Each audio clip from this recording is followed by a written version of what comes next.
Mom, I'm coming home. I'm in the next chapter, put away all my credentials. Then I crucified the actor, traded all I thought I wanna be for what I know I'm supposed to be. Walking with the Lord, but know the devil's right in front of me. I still feel the sun shining on my shoulders. Let's pray, dude. Yeah. God, I thank you so much for this opportunity to be together. It really is an honor and a privilege, Lord.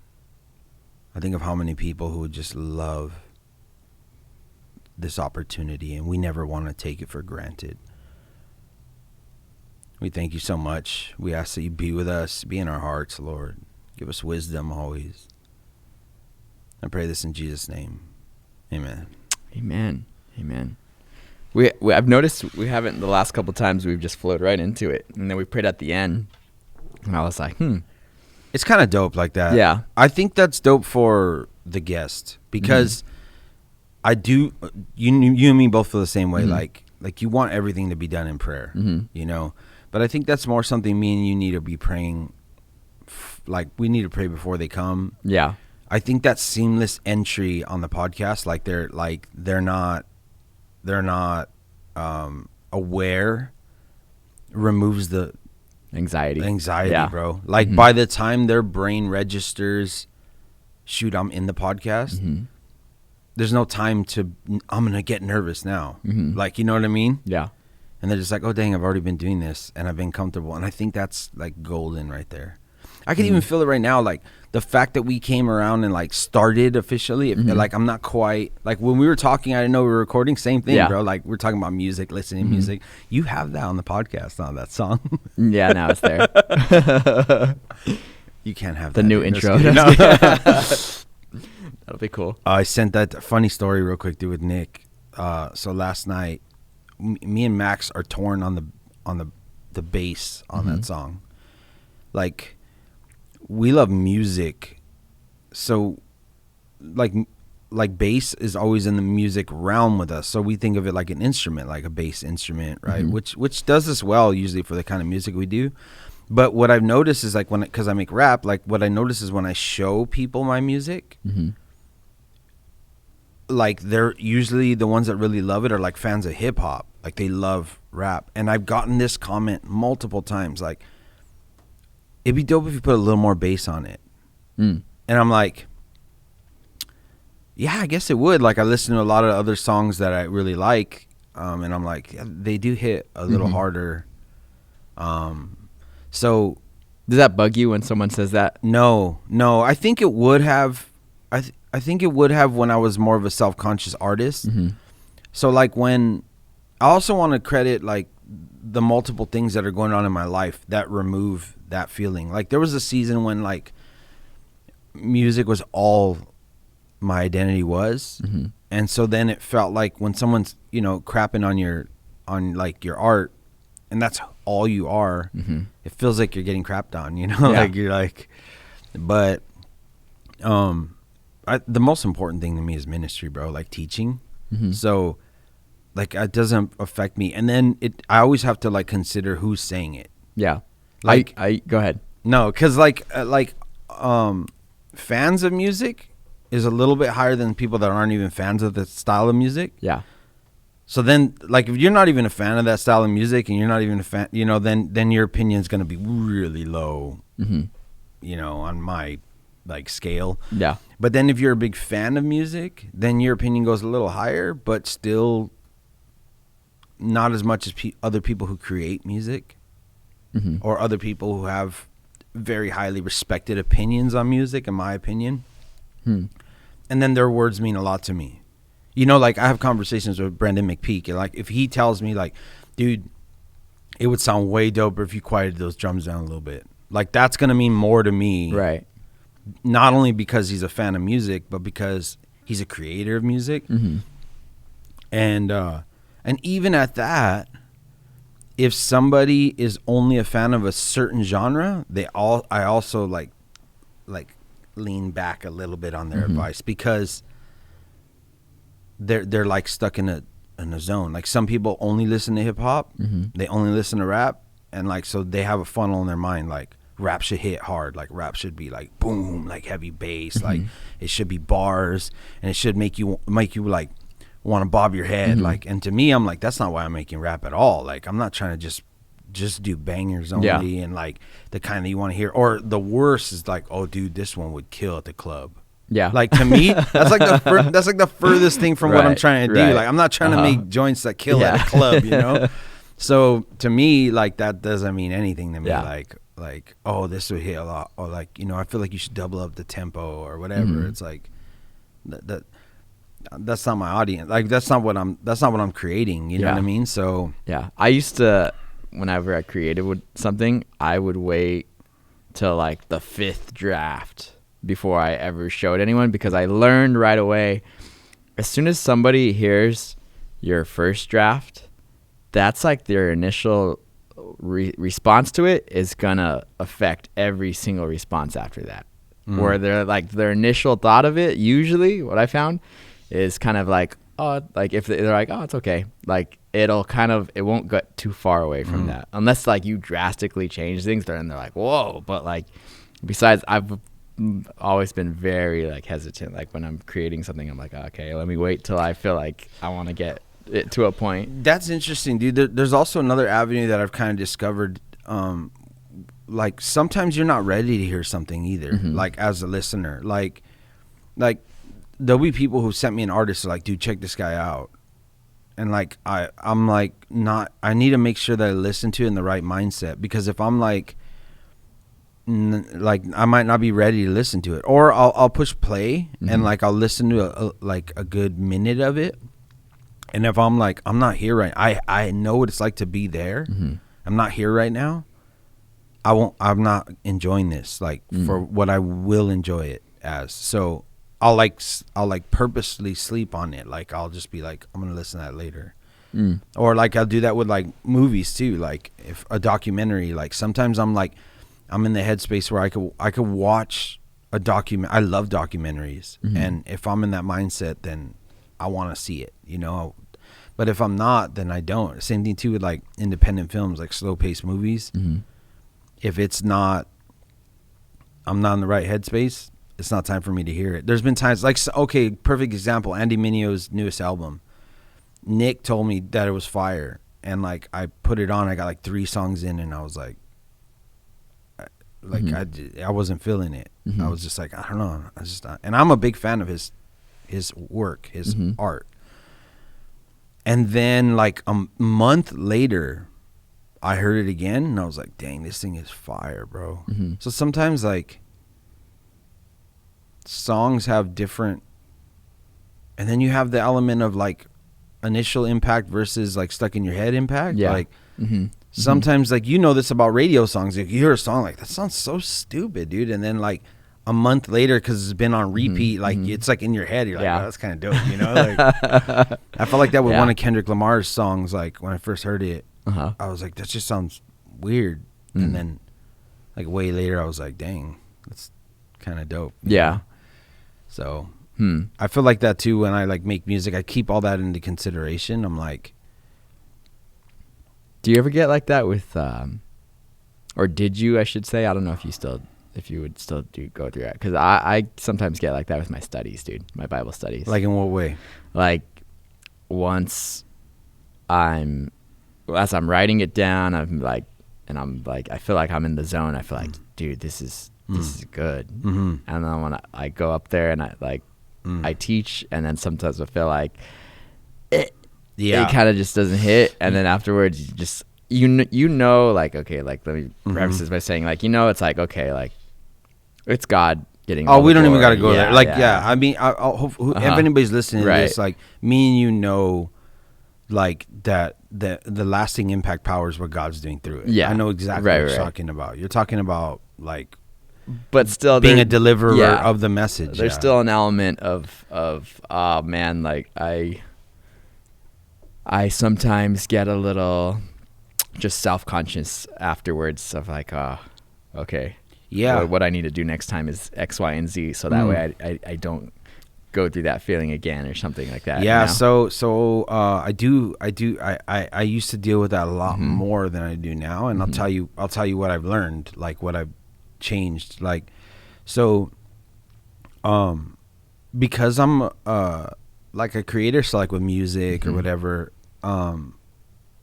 like I project like, ooh, it would be dope if it was like this, like, oh, like it would be awesome, you know, it would be great, like oh, I got it, like little blooming ideas of like, oh yeah, that's gonna be dope, and I try to do it. And you've experienced this with music too, like it won't come out the way it was in your head. Like maybe the effects that you had, like you put them on there, they just don't sound like that. That happened like 3 times in that song. Like as you heard, there was like a couple little repeat things, and like those were purposefully placed, like where I subtracted some lyrics and just did that anyways because I wanted that effect. So that's stuff I've learned over time. But so this is my point though, back to studies. You can't create the environment when you're putting the study together. Like everything that you're trying to put into it that revolves around a vibe, you're not guaranteed that vibe. Yeah. Like, so you have to lean heavier on just the context. Right. Like, okay, like when we do music, like, and when somebody's going to rap, I try to encourage them to know their rap by heart before they come and record.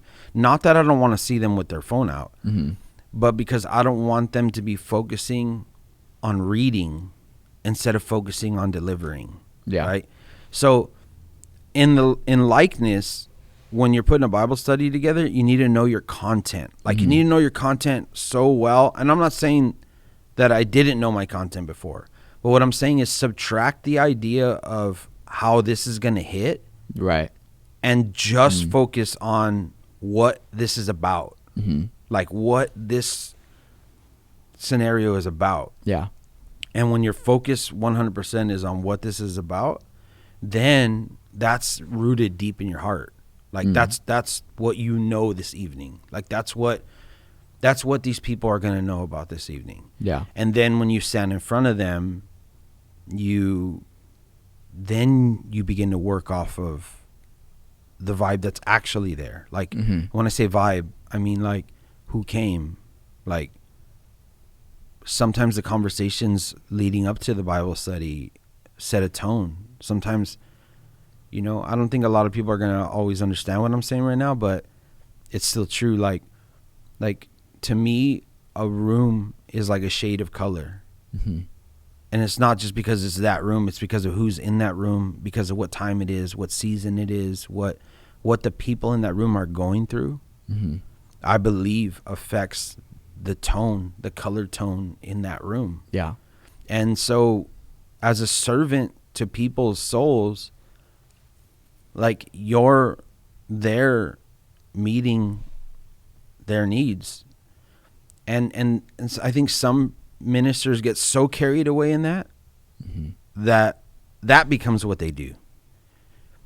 And I think there's some pastors out there that are recognized as great pastors because they do that, but that doesn't make you that doesn't make you an effective tool in the hand of God. That's just something that you can have and you can use, but the thing that's going to make the effectiveness is the content.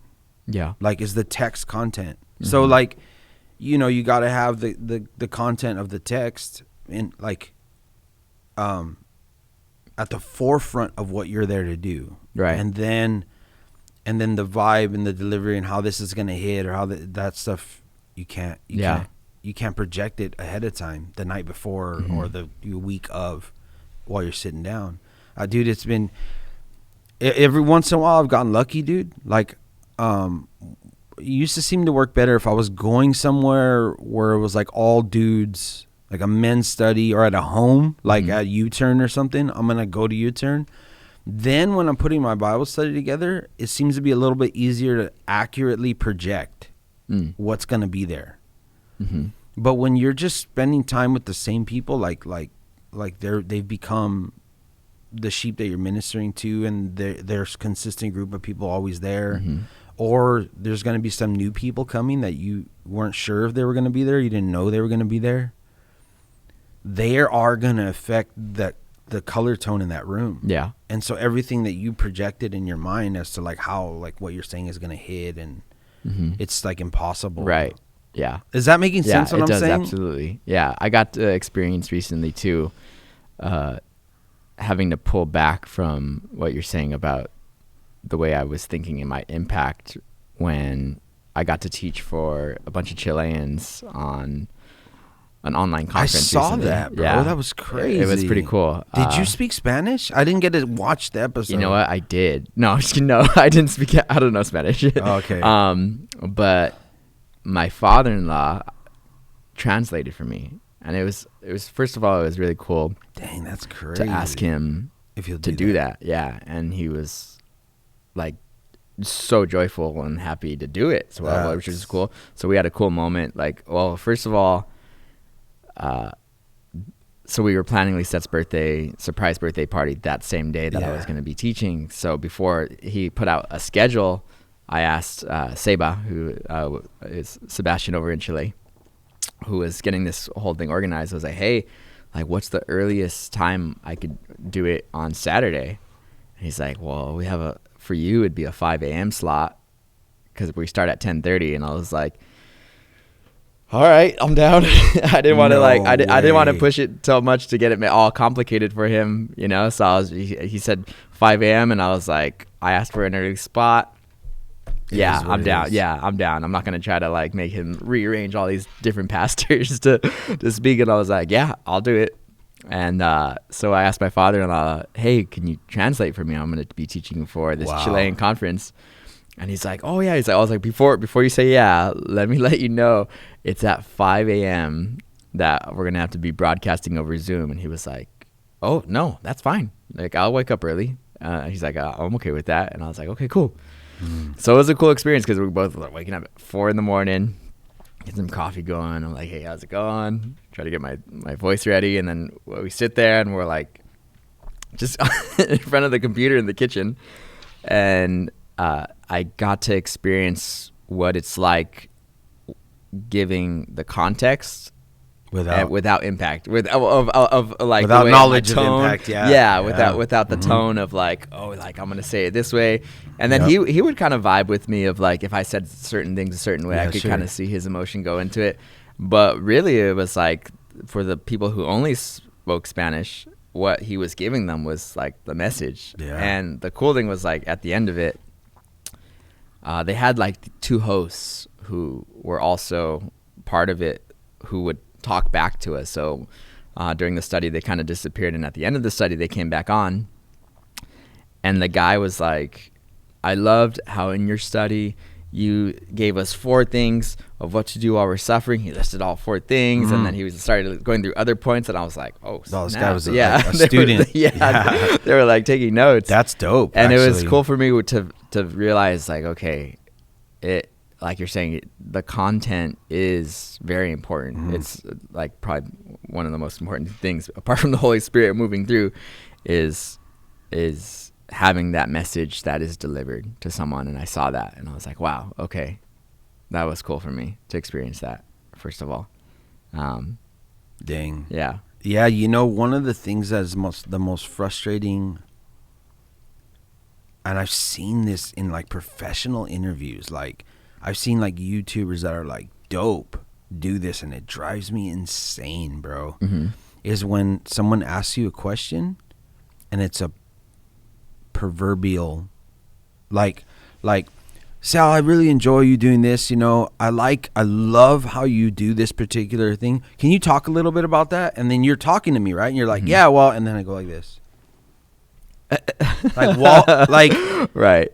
Dude, it like when someone does that to me and they say, I'm listening, go ahead, I'm gone. Yeah. Like I'm gone, bro. I don't have like that will cut off my train of thought even. Like I won't even be able to continue talking because I'm not talking to anybody. Like, right. Like, you know, and now I'm like trying to imagine who's listening. Like, dude, I'll never forget, like, because I've had to learn to overcome my attention issues, right? So I've been labeled as having ADD. I'm not too convinced that that's like legit, like that I have ADD, because I think that I don't think that's legit. Yeah, I mean, I don't know. Because about that, but I don't think so. Yeah, right. But I was throughout my life, like I was labeled fully. If I were going to give credit to somebody for healing me from it, it would be my dad. Like my dad, they tried to give me the Ritalin, I think is what it's called. And my dad's like, before we do that, I just want to do some exercises with them. And my dad would sit down with me and he would do like focus exercises with me that he like made up. Yeah. Like, I mean, my dad's got a lot of, he was a Marine. He's like a well-rounded dude, especially when he was younger. Obviously now he's older, but 80 actually. Wow. Yeah. So, but he was a brilliant mind when he was younger, which is where I think I've gotten a lot of my conversation skills from my dad. Actually, as a kid, I'd sit when he would have people over. It would be like this, but no mics, obviously. But like, you're talking 4 hours spent at a table. Yeah. With people that came to visit my dad. And as a kid, instead of like playing somewhere or being on a system or something, like I'd be sitting at the table.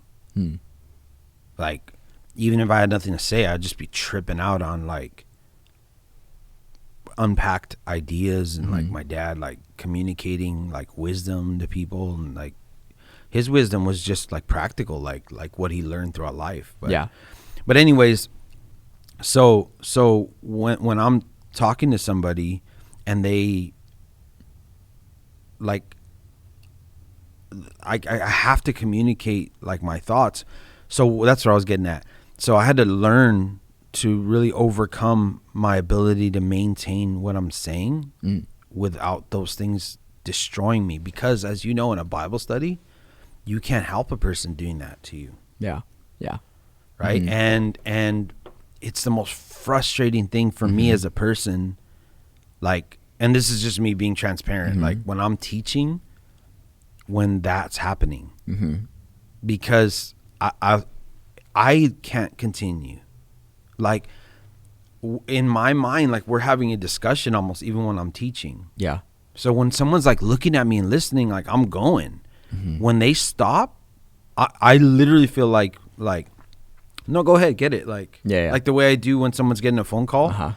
I can't like me and you, if you got a text message that was important right now, we would have to pause for me. My brain, even if I faked it that I didn't pause, my communication with you would have to pause. Like I wouldn't. Your focus is split between what's going on. Yeah, over there I and can't. what I was There's talking no about. way, bro. So oddly enough, this kind of leads to what like you first were talking about, because you can't help when you do Bible studies. People are going to do that. You can't help that. So this taught me to focus on my content. Right? Like I had to be able to maintain the focus on my content. Yeah. And that's going to be my like thorn probably throughout all the years that I do ministry though, is that those are two things happening. Yeah. Like my like connection with the people in front of me and my deliverance of the content of what I'm teaching. There are like two things happening, and when you lose the connection with the people in front of you, whether it's because their cell phone or because somebody next to them wanted to tell them something real quick, like you still need to be able to maintain your content. Yeah. So that has taught me to really make sure that I marinate very long on my content. And that's also where like an earlier discussion me and you had, which is worth bringing up, I guess, your question to me about, it was actually in the Ivan podcast, I think, about writing out sermons, technology, you know, all that stuff. And I told you that I enjoyed writing out sermons because it takes time. Right. So like I have to linger on a thought longer. And then I read it back and I'm like, if it's wrong, I have to like scratch it out. I don't just fix a word, you know, it's like, or I do, I line it out and I write it over and it's real messy. And, and that process that takes longer, like it gives me more time to marinate on really like what I was like learning in as I was in the text, like with the Lord, like, and dude, I think I texted you that of right after you said that. I was like, you know what?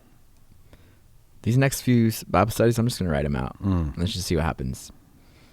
And there was like just an excitement that came from that of afterward feeling like, because usually I think as I'm on my laptop going through the Bible study, I will get thoughts and ideas that come to my mind, and I quickly Bible reference, find it, boom, boom, boom, boom, like just kind of like piggybacking off of one Bible reference to another, and then just kind of going with the flow. But when it wasn't, when I put the computer away, I just had the Bible, paper, on my paper. Yeah. When it wasn't like, oh, I'm not gonna try to go to a bunch of different references right now. I was like, what is God speaking to me about this? And then I would just continue, and like the thought, the idea, and then I would write down, like, if it made me think of something from, actually you got to see a little bit of that. I was thinking a lot about the Old Testament this past Wednesday, and I would like write down a verse. I was like, okay, like I know there's this story, and later I was like, I'll go look it up, what verse that is.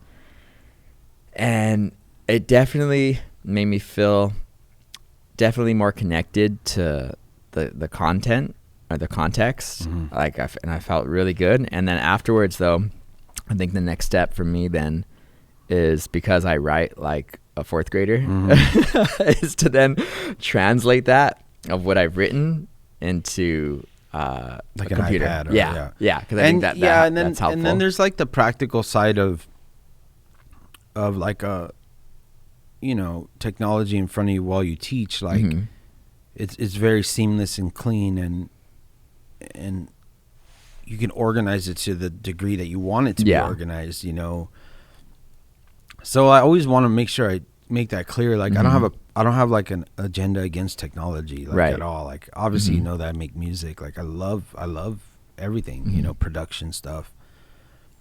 I just think that you never want to replace the time spent in, I mean, think about this, dude. Like, what is happening is a phenomenon.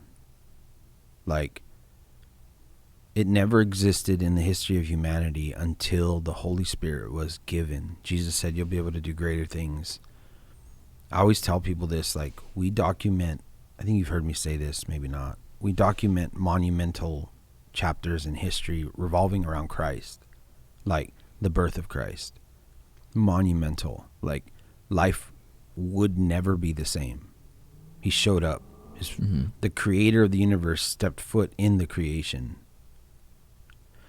And then you have his death, which is marked, like monumental, like the reason he came, like songs, hymns written about the cross, like songs written about the blood spilled, poured out, communion, everything, like the monumentalness of the crucifixion of Christ, like him dying for our sins. That's our salvation. So obviously it's huge that he showed up, his birth, like the God is here, like his death, huge. Yeah. But one that's so slept on, dude, like so overlooked, is like when that God decided to be in you, right? Like make his home in you, and like wasn't available to like have living quarters in you until Jesus is ascended. Yeah. And so he's like, you're going to be able to do greater things. Like, I don't think people are really even registering what's being said. Like, God in you, working through you. Like, that's huge. So why would we sleep on that reality? Like, overlook that reality as Bible teachers? Like, I understand that a man is teaching men, but I also understand that God is teaching men and working through a man. Yeah. So depending on how much your focus is on that changes what's important to you in that Bible study. Right.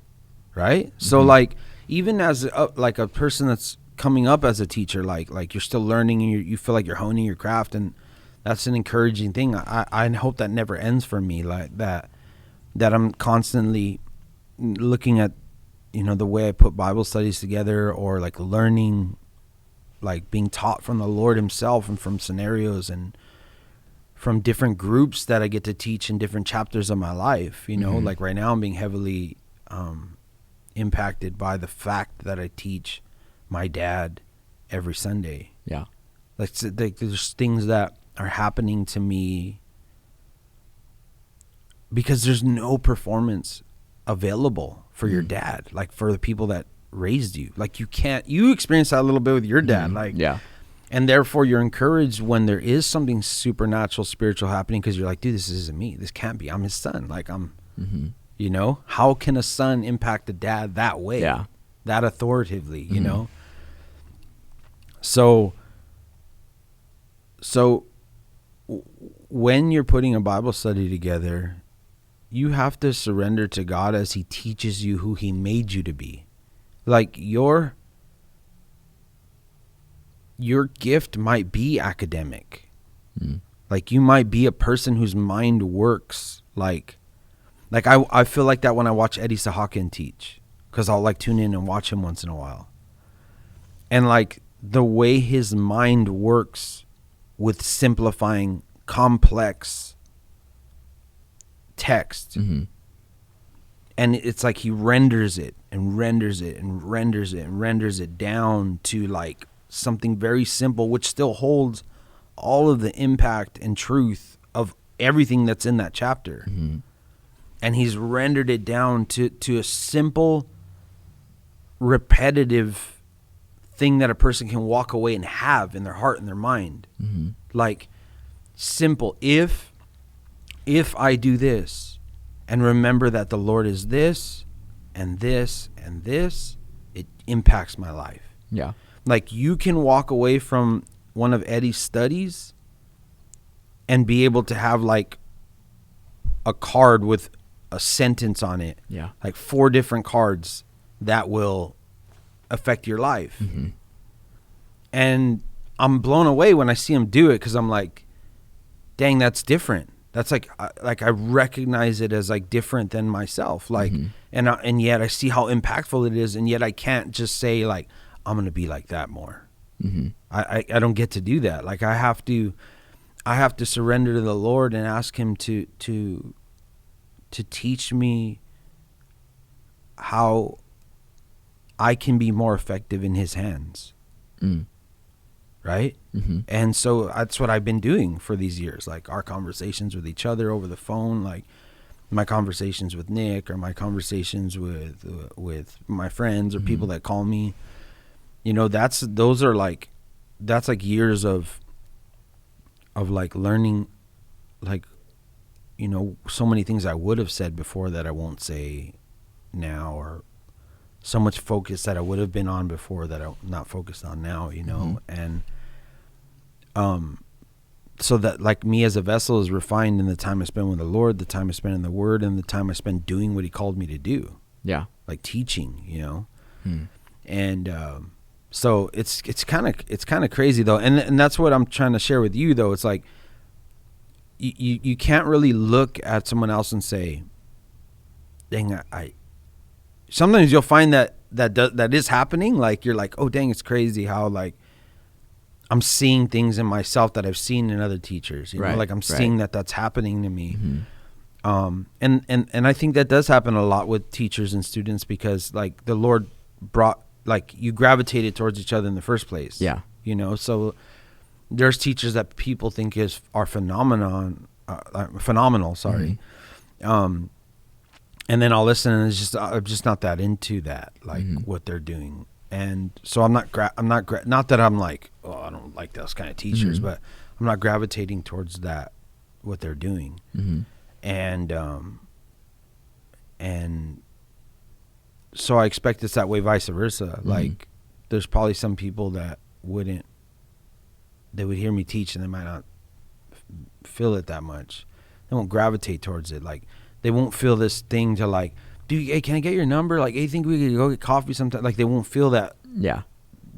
draw. So, you know, I also consider that those that I've poured into are people that the Lord brought. Like, I don't just go pick like promising young guys and be like, oh, let me go get that guy and make him, you know, Yeah. push him towards the Lord that he could become a teacher. Like, I just let like God bring who he brings. Yeah. God's leading that. Yeah. I was talking with Wade, and I shared this with him recently this past week. Sometimes when I'm writing my sermon out, and this happens not just with Wade, but with a couple other pastors too, where I'll feel like as I'm writing it out, I feel like I'm picturing Wade teaching what You're hearing I'm writing. it. Yeah, Like, I'm hearing like his kind of style, his approach to like saying things a certain way, and sometimes I'll be writing and I'll feel that way like about Raw, like how like I feel like Raw says it like this, not like even the words, but just the way their style is. Yeah, the focus, Yeah. like what they're Yeah. deriving out of that text. Yeah, and then when it's funny though, because then when I go to give it, that's like gone. Yeah, same. Yeah, Yeah. and it's just a different experience. See, that's where I think, like, when you put a Bible study together, not everything you put belongs to the people you're delivering it to. Yeah, So, like I'm cool with, like, things that I noticed, like, not saying them. I didn't used to be cool with that. That's why I used to have a time management with Bible studies before. Because it's like, there's nuances that are happening as I'm teaching right now, but also I'm going to get stacked those on top of these things that I have. And so we got like, people are, you know, these were thoughts I had before. Like, dude, it's going to be endless. Like, it's going to be historic. It's going to be, you know, scientific. It's going to be like, you know, and also it's going to have that personal connection.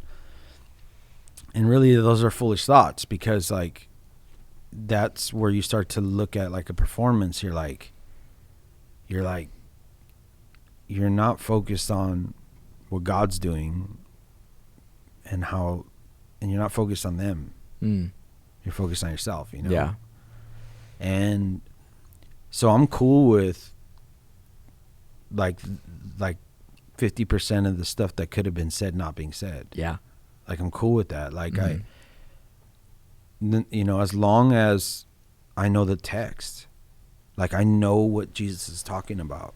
Like, not that I know everything, but that like he showed me what he was talking about in this portion of the text. And that's what has to be there. That's what, when you know people that always say you have to have notes, you have to study, and they push that really hard. It's not, I want to make sure I make this clear. It is important to have notes because, and like Dave told me this one time, he said, he's like, it's not always just because you have to have notes, like it's a law or a rule. He's like, you don't want to raise up students that are like enamored of how amazing you are. right. Like, you want them to be looking at Christ, and you want to teach them how to look at Christ and to look at the Word. And I understood that, and I've kept that with me, and that is my goal. Like, but what I'm talking about with notes is, like, I would rather find out that somebody had 30 pages of notes and got up and didn't even read them, than to have somebody that didn't spend any time with the Lord But had a bunch of notes and has like all these notes. Yeah. That's why I can't recycle Yeah. sermons myself. I'm not against people keeping their sermons. I think you should probably. Your kids one day could find them or have them or whatever. I've never kept any of my studies. But then I started to like write them in a book instead of just on pages. They would just get thrown away because I had that thought like, well, I mean, maybe God will use this like later when I'm gone or whatever, you know, or if, you don't know when your time's up. So if I die, don't come looking for my books. Dude. No, just kidding. No, the Mikey Sanchez devotional. no.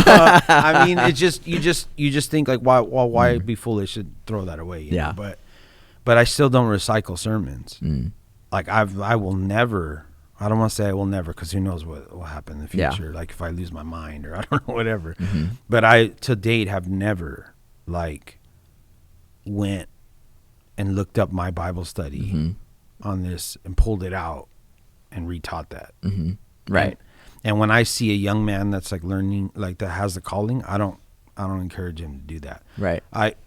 Now I have met, there's an interesting character that I'm not going to bring up his name. There's an interesting young man that I know. He may be a bit on the spectrum. He may be not, I don't know, but he definitely is not socially like anybody else I know. He's like, some people like mock him a little bit, but he's incredibly intelligent and he's a reader like crazy, right? So I would have to step very lightly when discipling someone like him. Right. And not like, no, you don't want to do that, bro, or not do none of that, because you don't know what kind of tool this is. Right. And you don't want to like smash them and be like, don't save your sermons and read. Dude, that might be like some weird like robotic mind that he has, and like it's amazing. And so you never want to like, maybe God made somebody to be an author or a defender of the faith, and you never want to try to create a little army of like people that are like you. Right. You know what I'm saying? Like, so that's why I step lightly when I say certain things that I feel personally about, like how you put Bible studies together, what you shouldn't do. But I will say this, like my hope and intention is that people like would focus on the Lord doing his work through you, no matter what kind of unique vessel you are. Yeah. I remember, I think I shared this with you. And I might have said this on the podcast like a few episodes, but I would gladly trade doing something big for him for surrendering to what he could do through me. Right. And that's so often happens when we're trying to put like something together for our church or whatever. Like, dude, I want to go big for the Lord, but it's like nowhere near as impactful as like just surrendering to like the magnitude of what he could do through your simple little life. Yeah. So it's like obedience. Yeah, and surrender. I mean, that's been a super dope chapter with you, like the obedience thing. Like, of course, Lord, I'll do it. I'm curious how other guys right now who come to mind, like Stephen Cameron, Angel Rodriguez, even Eddie Sahakian, and those guys in particular. I wish, dude, they could be sitting here. Yes, dude. Like we could put them on a plane, fly them down here, and wrap it out with them, because I'm curious, and if you guys listen, I want to know like what their experience is like as like well, Eddie's been doing the pastor thing for a bit now, but like Stephen Cameron, he's kind of new up there in Oregon, and I'm excited for him, man. I'm praying for him, but there's this new chapter, and we were talking about this on Wednesday. I think Demetrius is another person. Demetrius too. Yeah. Of these young guys who are stepping up, and I want to know like what they're going through. And you're right. I would love to have these discussions with them, because I'm not sitting here as an authority on how like the things are supposed to be done. I think anybody whose heart's really in it will agree with me that you want to see what God's going to do through your life, and you want to be more surrendered to the vessel that he intended you to be, like the gift that he gave you, and the impactfulness of how he works through you, and how you're different than people. I mean, the purpose of this podcast is to illustrate to people that the effective servants of the Lord are not the same as each other. Right. So, I think that's very clear. Like we're not trying to talk about the best way to do things. Yeah. Right. Like, but I do want more. I want to hear more. Like I wish there was someone sitting here that was like, dude, the way here's what God shows me, or how it works, and I'll be like tripping out, like, dang, that's crazy, Yeah.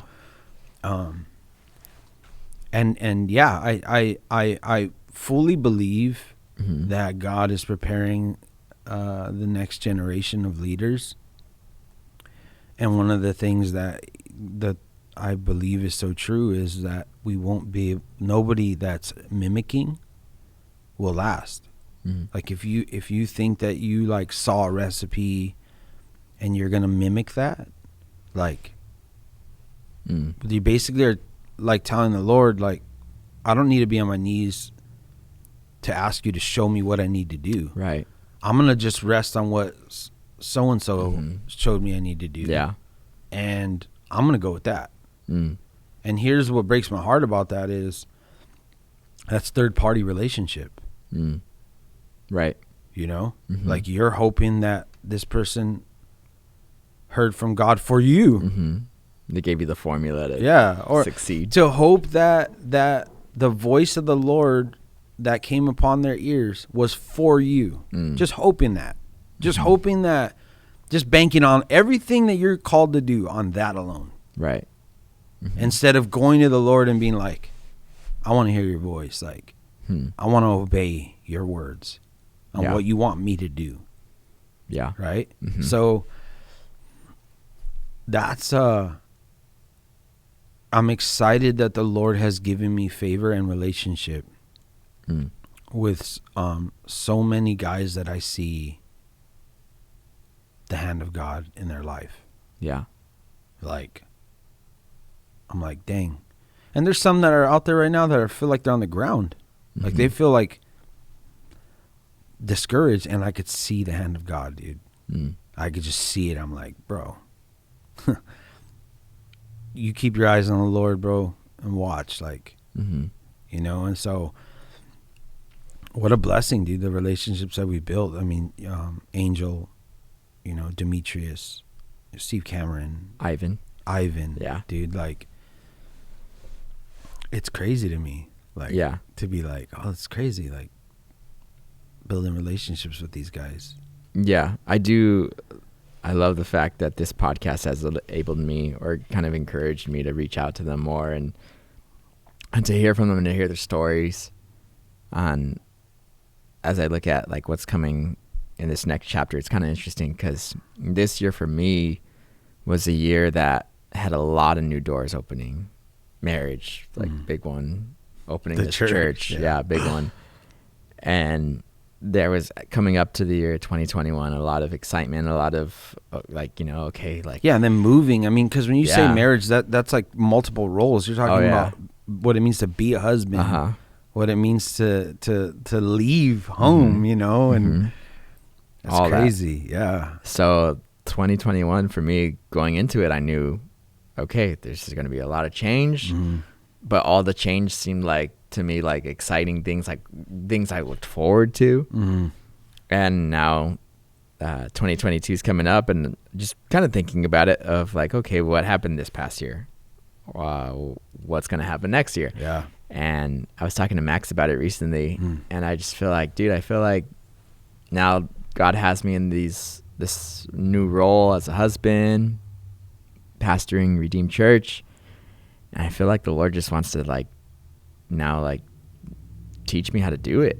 You know, this next year it's like, okay, there's probably not going to be a bunch of doors that are going to be changing, like life changing like that, but a season of growing with what God's given me. Yeah, like you purchased the land. Yeah, you're given the seed.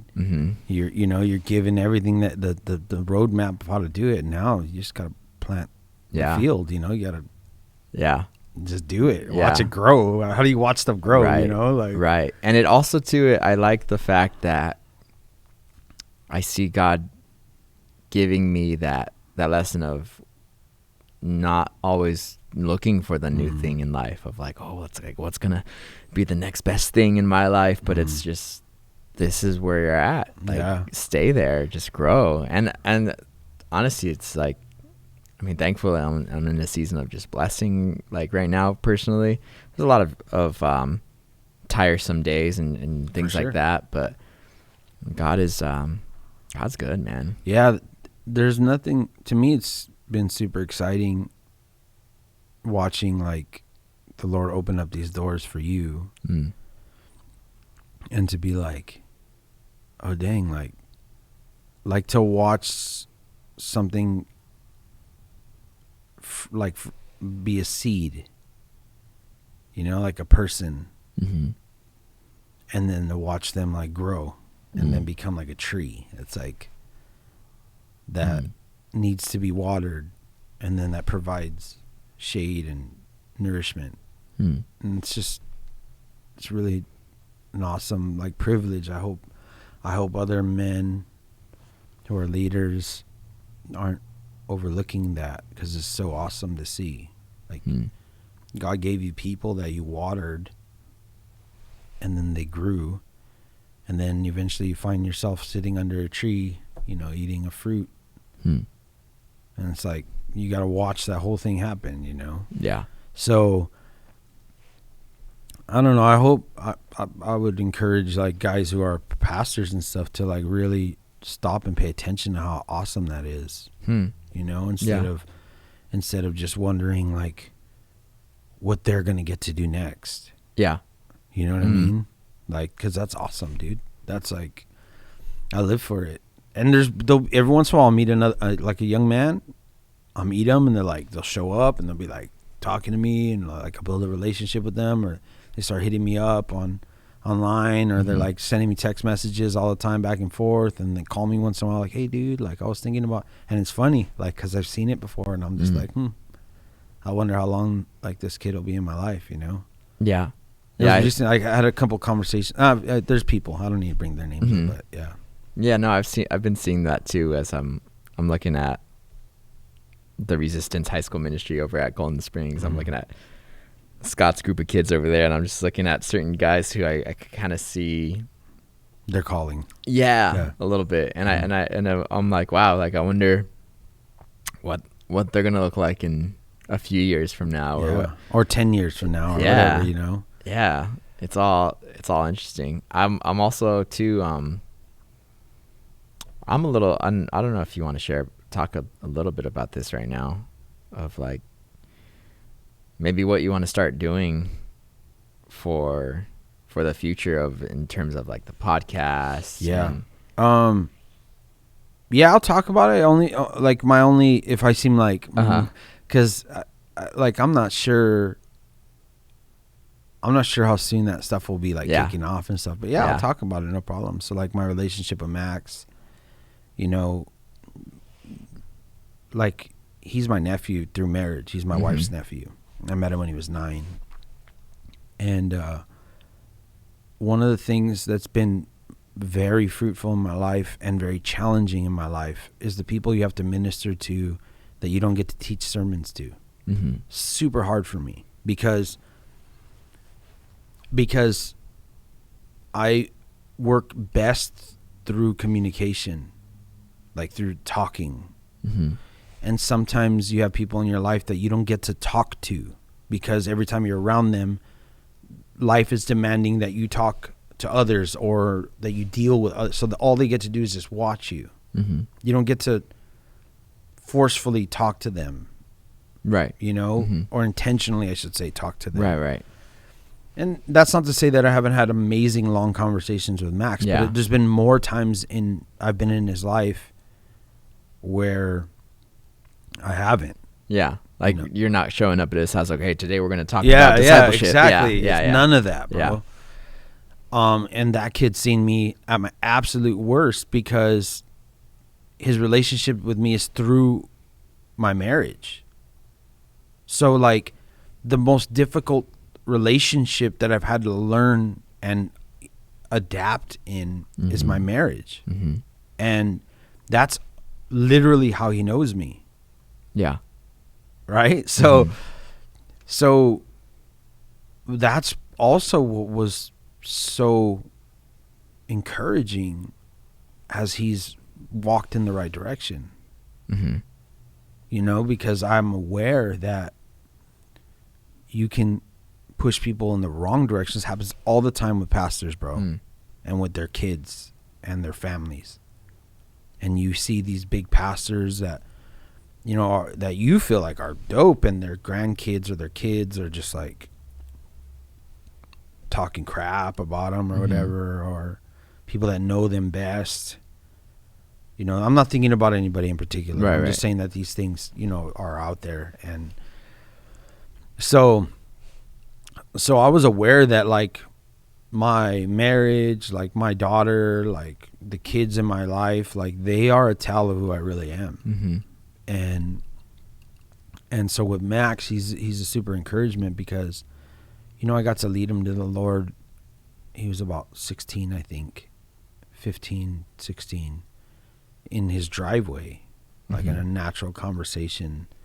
And then I like just started watching this kid become like a super talented kid, like never with any personal, like, in fact, I always felt, and I shared this with you, I think the other night when I came to your Bible study, I've always felt that what I needed to do responsibly was to get him before the Lord, and then like eventually take my hands off, like take the training wheels off and let him ride and just let him go with the Lord, you know? And so there's never been, I mean, obviously I've protected him in certain ways because I'll spot that because he's talented, he can easily become an instrument for someone. Yeah, exactly. You know, so I've always like been like, okay, grow. Like you need to focus on growing still. Like, you know, he could have been, when he was 15, he could have been nailed down as just a drummer. Imagine this talented kid could have just been locked down as like someone, like a drummer somewhere. And to a degree, that's still true. Like, if he gets locked down with where he's at right now, there's so much potential there. Yeah. Like with what he's growing in and like his thought process, and he's kind of a director, you know, by nature. He's a young man. He's 19 now, I think, 19. But he's a director. Like he sees things that I don't see. Sometimes he'll tell me he'll like look at what I'm talking about and be like, I think it's more like this. And I'll look and I'll be like, oh yeah, it is, you know? So I enjoy his input. Right. But back to what you were talking about. So he recently, like, I mean, I took him with me to Golden Springs. I wanted to make sure he got plugged in where there was a lot of things that he could like learn about. Like, I wanted him to be able to see like the tech and like worship team and like not because I want him to become like mega church like mentality. Not that Golden Springs is a mega church, but it's a very big church, you know. And so, but I wanted him to be able to just see like, look, dude, like there's so many avenues that God uses people. Like, you know, you're called, and it doesn't necessarily mean that you're a teacher, because like when you're hanging with me every single time, it's always talking, it's always communication only. And he's not the greatest communicator. He's a lot better than he was, but that's not his strong point. So I wanted to get him in places, and I wanted him to see, you know, and so I prayed with him, and I've encouraged him to be in his word and spend a lot of time with him. So like some potential opportunities where they're like reaching out to him, I showed up at Golden Springs, and I told him, dude, I will not influence you. Like, you have to pray and you have to make a decision. And he just recently was like, you know, just not right now, like not yet. And I'm like, cool. Like, whatever you prayerfully decide, you know, and you're not making those decisions out of fear, out of like worry, or then that's good, and just keep growing, you know. So, you know, one of the things that he wants to do is he wants to do like a YouTube channel. He's always talked about this. He knows a lot of the YouTube like culture. Like, he knows a lot of the people that are in YouTube. He understands a lot of like how that works, and I don't really. I mean, I could watch and I know people, but I don't know like the way things work. And so in our conversations with my strong points and his strong points, like, we've kind of come up with an idea of like a YouTube channel that we want to start. And it won't just be like a me hosting, but what we want to do, and if you guys are listening to this, like Demetrius, you know, Angel, Cameron, Steve Cameron,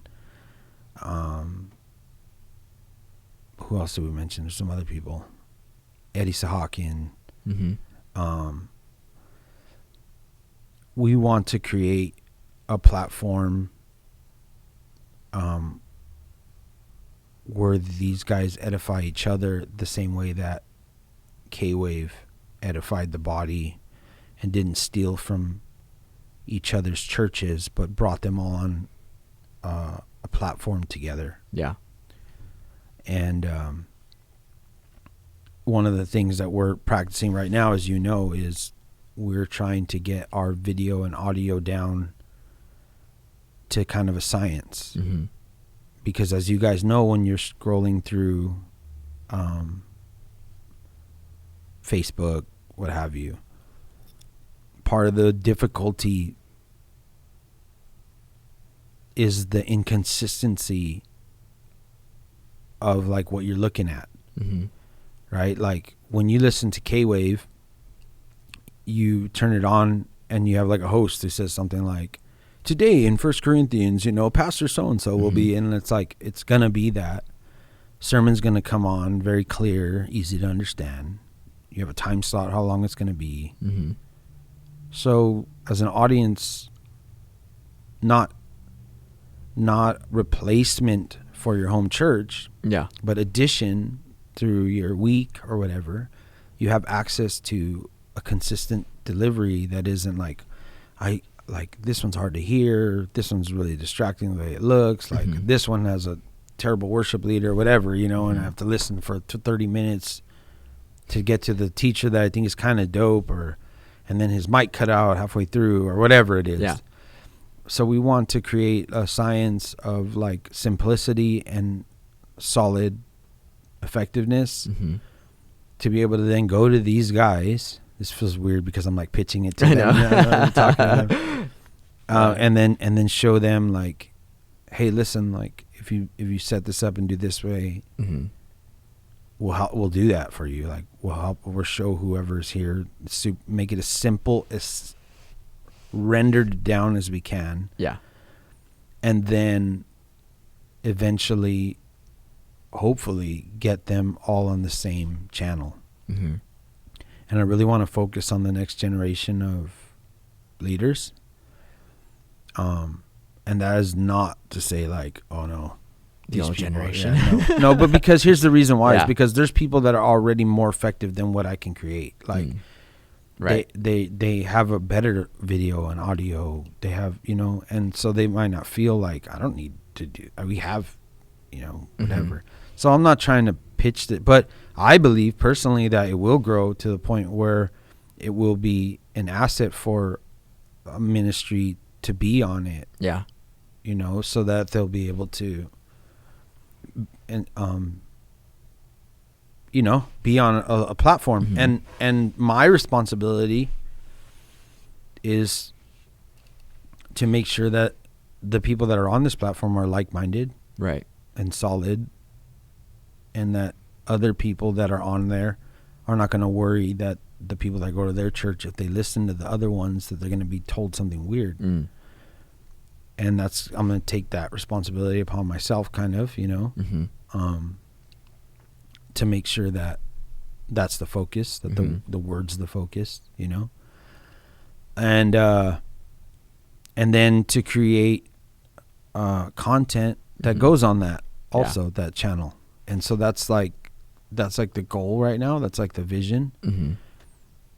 Like, have done nothing more than what you just heard. Like, we have acquired skills, this podcast, like we've acquired editing skills, like with Max, and we've acquired like, and then there's the thing that God gave me, like it feels like there's an endless like well of talk. Yes. Yeah, perfectly said. So that helps when it comes to any kind of like host role, like, yeah, but it is good content. Well, it's hopefully it's just unpacking content. That's what I always, I'm not trying to come to people when I talk, like it's not like I'm the sea of wisdom and I'm just like, come in to pour out a little of my wisdom.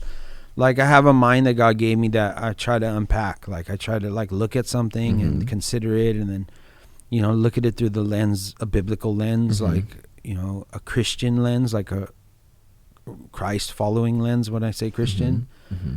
And then that's what I do. Like, whether we're talking about music or like sports or whatever, it's like everything is through that lens. And that's what I enjoy doing with people, you know? And I love watching people as I talk to them and like learning about them as they talk to me. Mm-hmm.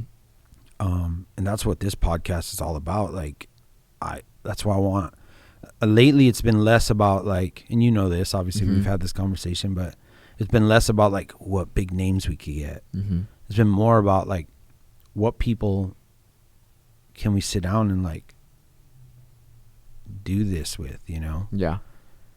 It's not just like, let's find somebody who has a crazy story and have them tell their story. You know what I mean? Like, I want to sit down and talk with people, and grow from them and then water them, you know, and to both ways, you know? Yeah.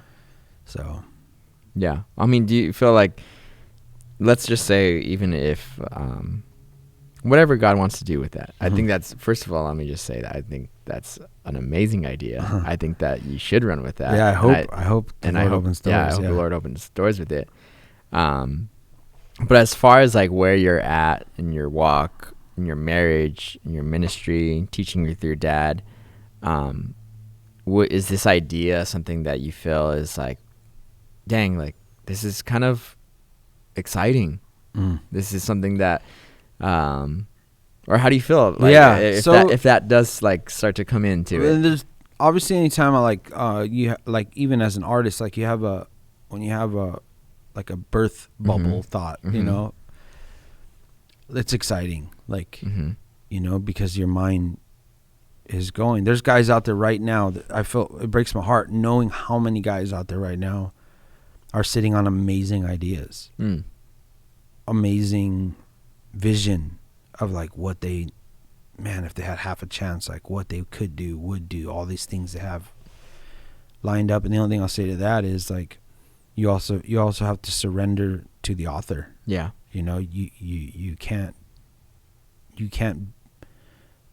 if you're going to do Christian stuff, if you're going to do secular stuff, by all means, like be your own author. But if you're going to do the Lord's work, you have to surrender to the author, Yeah. you know? Right. And so you don't get to just be something because of what you're capable of doing. You have to like, and you've seen me do that. You've seen me wrestle with that, through my whole walk thus far, like the surrender to the author, regardless of what I think I could bring to the table or visions I have or whatever. So to be honest with you, absolutely there's like excitement, but there's also, I've been like, dude, doors have shut so much for my whole life, bro, that nothing's new if that happens. If I get shot in the head again, nothing's new, dude. Like, you know, and that's what it feels like. Yeah. You know, especially when you first start like, thinking man, this is what the Lord's going to do. And you've been down some roads like that. Like, dude, this is the Lord, you know, and you learn to surrender to the author, bro. Like, you know, maybe I'm saying this because somebody else is going to hear it and they're going to be like, I'll do that even better. And that would suck for me, just being real. but at the same time, I surrender. Like I'm never, you know this about me, dude. I've learned to never be self-conscious about my ideas and my gifts and my abilities. Dude, there's zero. Like if there's like a Mikey Sanchez out there who's like even doper than me, then go for it. Like, do what I do better. That's fine. Like I really have surrendered that, dude. Like there's no covetousness. Like, no, this is my thing. Like I'm the best at this. Like, dude, I'm just a servant of the Lord, bro. Yeah. Like, I hope there's somebody out there who does what I do better. Yeah.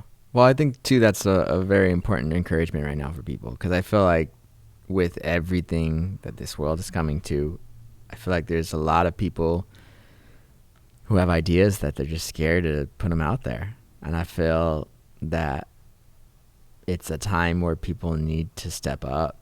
And I think there's parts of me that the Lord had chapters in my life where the Lord showed me his faithfulness of taking a step, of me just being obedient to taking that step and how he can do things. But like you were saying, you know, I think submitting to the Lord first and foremost is important. Mama coming home, I'm in the next chapter. Put away all my credentials, then I crucified the actor. Traded all I thought I wanna be for what I know I'm supposed to be. Walking with the Lord, but know the devil's right in front of me. I still feel the sun shining.